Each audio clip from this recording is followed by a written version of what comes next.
Buen día, mis queridos compañeros viajeros, sean bienvenidos a este nuevo viaje literario en el que vamos a continuar la historia de la niña de los cuentos.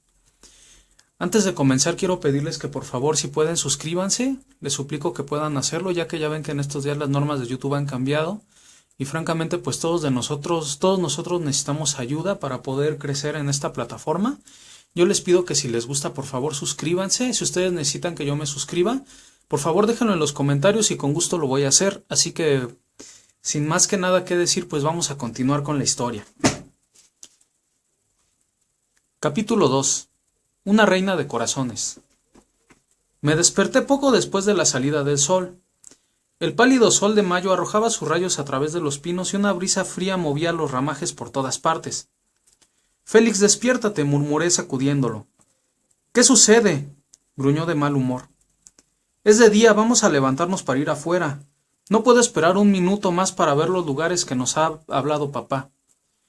Salimos de la cama y nos vestimos sin despertar a Dan, que roncaba aún sonoramente, la boca bien abierta y la ropa de su cama tirada por el suelo. Buen trabajo me costó evitar que Félix resistiera a la tentación de embocar una bolita en aquella boca abierta. Le dije que con eso despertaría a Dan e insistiría en levantarse para acompañarnos, y que lo más lindo era ir los dos solos aquella primera vez. Todo estaba silencioso y quieto cuando bajamos la escalera. En la cocina oímos a alguien, presumiblemente el tío Ale, encendiendo el fuego, pero el corazón de la casa no había comenzado a latir aquel día. Hicimos una pausa en el vestíbulo para contemplar el enorme reloj abuelo. No andaba, pero tenía todo el aspecto de una vieja relación familiar para nosotros, con las pesas doradas en sus tres picos, la pequeña esfera y el indicador que señalaba los cambios de luna, y en la puerta de madera la mismísima marca que papá le había hecho cuando era chico al darle un puntapié en medio de una rabieta. Después abrimos la puerta del frente y salimos sintiendo un rapto de emoción en el pecho. Venía una extraña brisa del sur a nuestro encuentro.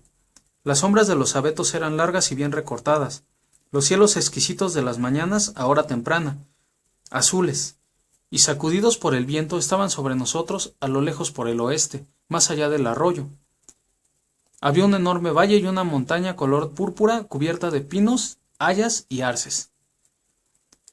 Detrás de la casa había una arboleda de pinos y abetos, un lugar asombroso, un lugar fresco, donde los vientos encontraban placer en circular, y donde había siempre un aroma resinoso de maderas frescas. En el extremo más alejado, una espesa plantación de esbeltos abedules plateados susurrantes álamos. Más allá estaba la casa del tío Roger. Directamente delante de nosotros, cercano por una hilera de abetos, se encontraba el famoso huerto de los King, cuya historia se entrelazaba con nuestros más lejanos recuerdos. Lo sabíamos todo en cuanto a él por las descripciones de papá, y con la imaginación nos habíamos paseado muchísimas veces por aquel huerto. Por aquellos días ya habían transcurrido 60 años desde su iniciación, cuando el abuelo King trajo a su joven desposada a la casa. Antes de la boda había cercado la gran pradera del sur que se inclinaba hacia el sol.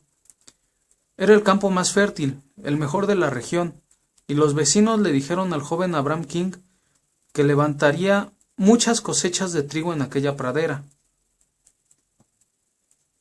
Abraham King sonrió, y siendo hombre de pocas palabras no respondió palabra alguna, pero en la mente se le pintó la visión de lo que sería aquel prado en los años venideros, y en aquella visión no hubo una alfombra de fruto dorado y ondeante como podría presumirse, sino grandes y sombreadas avenidas de enormes árboles extendidos con sus ramas cargadas de frutales que alegraban los ojos de los niños y los nietos que aún no habían nacido.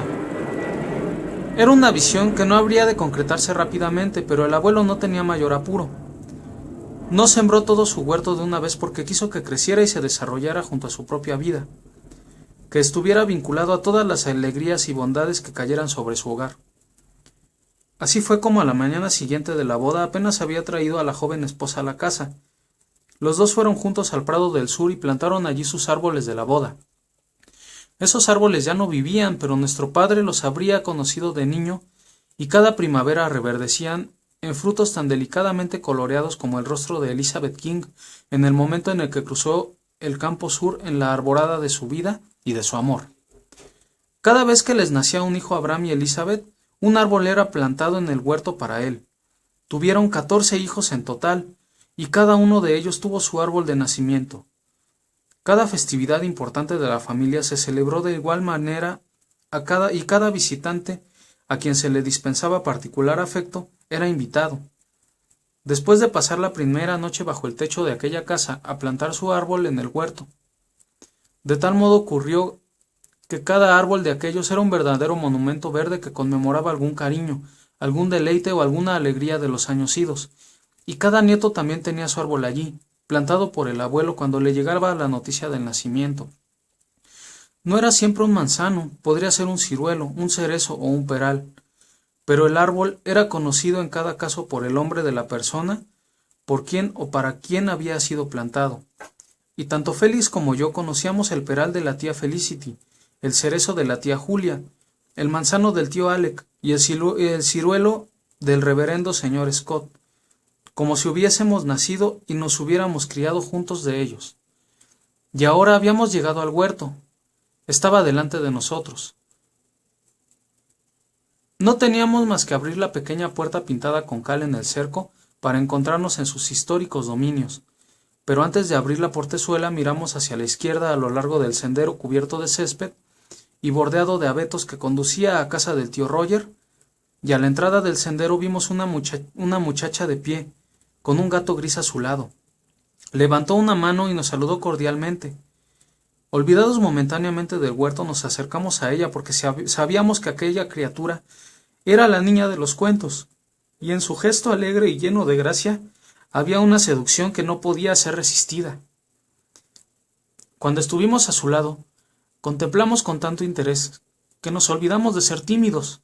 No era bonita, era demasiado alta para sus 14 años, delgada y erguida, en torno a su alargada cara blanca, muy larga, tal vez y muy blanca. Caían los rizos castaño oscuros sujetos junto a cada oreja, con rosetas de cinta de tono escarlata. Su boca grande y curvada era roja como una amapola y tenía ojos brillantes almendrados de color castaño. Pero no pensamos que fuera bonita. Después habló y dijo: «Buen día». Nunca habíamos oído una voz como la de ella. Nunca, en toda mi vida, he vuelto a escuchar una voz semejante. No puedo describirla. Podría decir que poseía el don de la claridad. Podría decir que poseía la virtud de la dulzura. Podría decir que poseía la facultad de vibrar a la distancia con el encanto de las campanas. Todo eso sería verdad, pero no daría una idea real de su peculiar calidad que hacía de la voz de la niña de los cuentos lo que era. Si las voces tuvieran un color, su voz sería un arco iris. Hacía vivir las palabras que pronunciaba. Cualquier cosa que dijese se transformaba en una entidad viviente y no quedaba en una mera declaración verbal. Félix y yo éramos demasiado jóvenes para comprender o analizar la impresión que nos hacía, pero instantáneamente sentimos ante su saludo que era un buen día, un día sorprendentemente bueno, la mejor mañana que se había iluminado en el más excelente de los mundos. «Ustedes son Félix y Beverly», continuó la niña, estrechando nuestras manos con un aire de franca camaradería que resultaba muy distinto a los gestos femeninos y tímidos de Felicity y Cicely. Desde aquel instante fuimos tan buenos amigos como si nos hubiésemos conocido por espacio de 100 años. Estoy muy contenta de conocerlos. Me sentí tan mortificada por no haber podido ir a recibirlos anoche que me levanté temprano esta mañana porque estaba segura de que ustedes lo iban a hacer también. Pensé que les gustaría que les contara cómo son las cosas por aquí. Puedo contar las cosas mucho mejor que Felicity o que Cicely. ¿Piensan ustedes que Felicity es muy linda? Es la chica más linda que he visto en mi vida, dije entusiasmado, recordando que Felicity me había llamado buen mozo la noche anterior.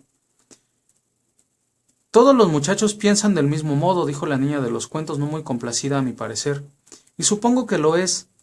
Es una espléndida cocinera también, a pesar de que no tiene más de 12 años. Yo no sé cocinar. Estoy tratando de aprender, pero no hago mayores progresos. La tía Olivia dice que no tengo bastante perspicacia para saber cocinar, pero a mí me encantaría ser capaz de hacer los postres y los pasteles que Felicity sabe hacer. Por los demás, Felicity es bastante estúpida. No es una maldad de mi parte decirlo.